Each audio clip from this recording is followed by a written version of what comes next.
Out of Wilkes County, a shooting at an apartment complex has left one person dead and another person seriously hurt.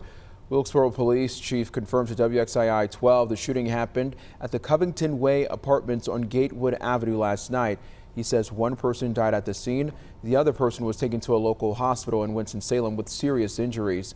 The chief says investigators are not looking for suspects and there is no threat to the community. The names of the people shot have not been released. We're going to stay on top of this story and bring you more information as we learn it. Breaking news in Greensboro. One person fighting for their life this morning after an attack at an apartment complex off of Farmington Drive last night. Our morning reporter Aaron Burnett joining us live from Greensboro this morning. Good morning to you, Aaron. What do we know about this investigation so far?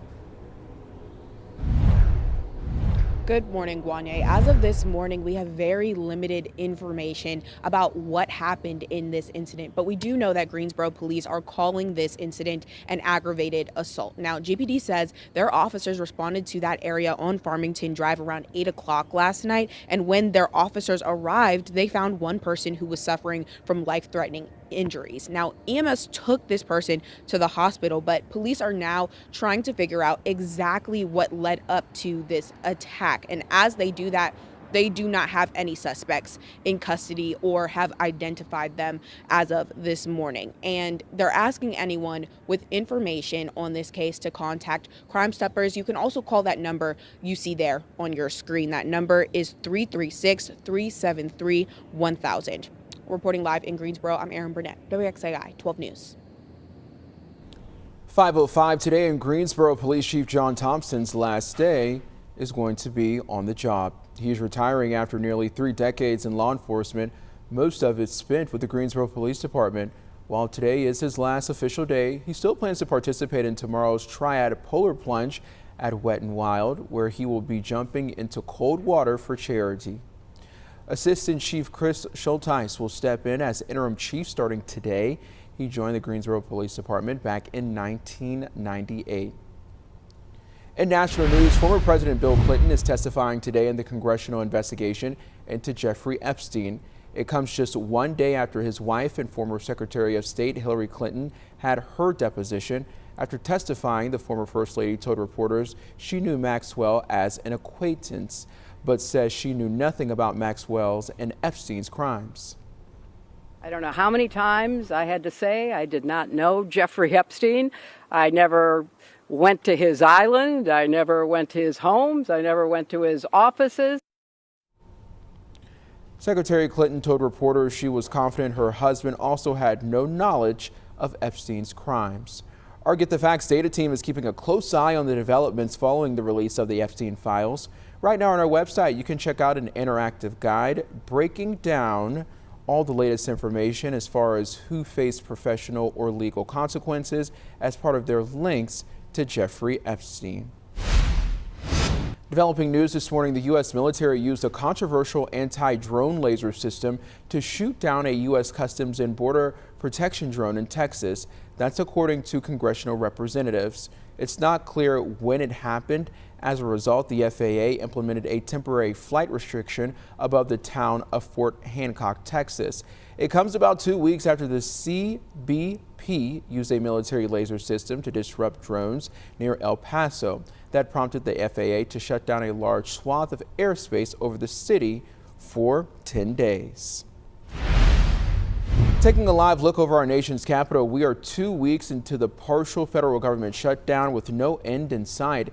Democrats are seeking reforms to immigration enforcement policy and holding up other departments of Homeland Security funding as well. Washington correspondent Rachel Hersheimer explaining how the shutdown is impacting airports across our country. This week, TSA workers are receiving their first partial paycheck of the shutdown, potentially causing some disruption for travelers.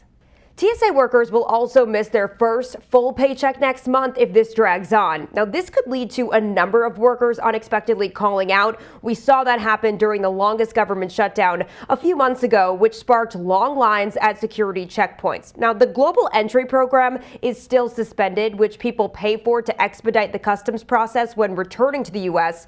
TSA PreCheck is still open, but if there are staffing issues at airports, DHS reports it will reevaluate. But the blame game game continues as Democrats and Republicans refuse to compromise. We all want to see TSA and the other agencies funded.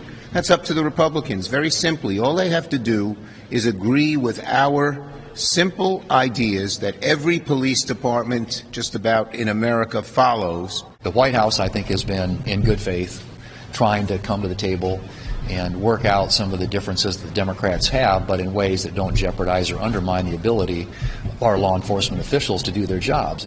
On Wednesday, Senator Schumer told reporters that Democrats sent their latest counterproposal to the White House last week, but did not receive a response yet. But just yesterday, a White House official told me the White House has made another serious counterproposal to Democrats, but did not disclose what was in their response. In Washington, Rachel Hersheimer, WXII 12 News. It's 5:09. The former superintendent of Wilkes County Schools will be laid to rest tomorrow. Mark Burr died 1 week ago. According to his obituary, he will be remembered tomorrow at noon at the John A. Walker Center that's on the campus of Wilkes Community College. A visitation will follow at the Lakey Ballroom. The late civil rights leader Jesse Jackson is being remembered in his hometown of Chicago. Reverend Jackson is lying in repose at the nonprofit that he founded 5 decades ago. Today marks a week-long celebration for the civil rights icon who ran for president twice in the 80s. Yesterday, a long line of mourners gathered to pay their respects and offer their condolences to his family. A man who didn't ask for much, a man who lived essentially a simple life, but opened up his heart, his caring, his concern for all of humanity. And I'm just so proud. We're all just so proud that our father has come this way, and that